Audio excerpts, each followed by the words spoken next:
Ante las 5 respuestas que la Corte Interamericana da al Estado costarricense, 3 tienen que ver con el tema de la identidad de género de las personas, de cómo se garantiza esa identidad de género, cómo las personas trans pueden acceder o de cualquier otra identidad pueden acceder a un documento de identidad que refleje realmente el nombre y el sexo con el que se identifican. 2 de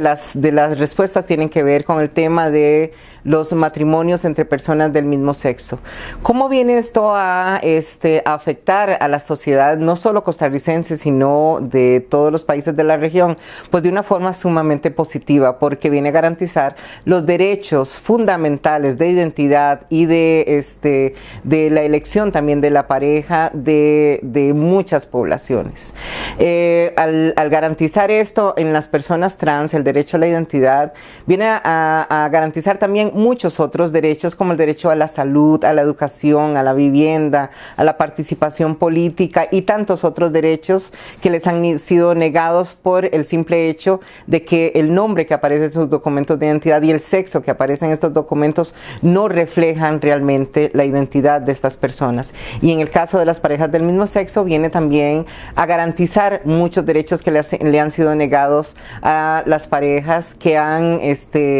sido conformadas por personas gays, lesbianas, bisexuales, etc. Es un gran paso para los derechos humanos de nuestras poblaciones, pero todavía se tienen que generar leyes, reglamentos dentro del Estado costarricense y de los otros estados que acojan esta opinión consultiva. Pero por supuesto que sin esta opinión consultiva, sin este fallo de la Corte Interamericana, no hubiera sido posible que esto se diera. Así que la alegría que tenemos desde MULAV y la alegría que han tenido todas las organizaciones en Costa Rica y que ya se empieza a replicar en otros países latinoamericanos, creo que ha sido enorme, y el alcance y el logro que va a tener esto